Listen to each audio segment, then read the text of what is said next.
Bonsoir à toutes, bonsoir à tous. Je m'appelle Paza, mais je m'appelle Romain. Et j'aimerais commencer ce pitch en vous posant une petite question. Combien de personnes dans la salle connaissent ou déjà rencontré une femme qui est plombière? En réalité, il y a très peu de chances que vous ayez rencontré une femme plombière dans votre vie, puisque aujourd'hui, il y a moins de 2% de femmes qui exercent un métier manuel du bâtiment en France. Et la raison à cela, c'est que les femmes subissent des stéréotypes de genre qui les empêchent d'accéder à ces métiers et également elles se confrontent à des freins opérationnels.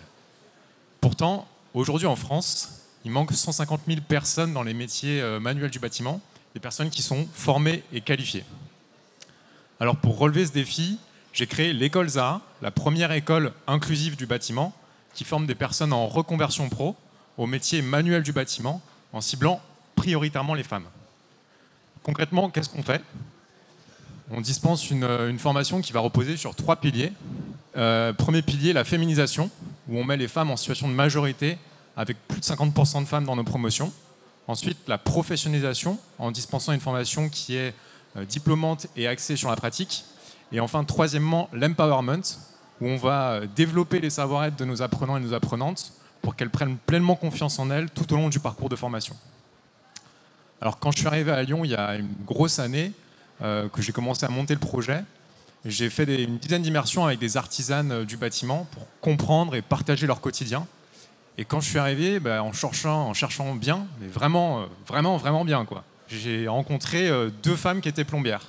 Enfin, une gazière, c'est une personne qui s'occupe du gaz, et une plombière.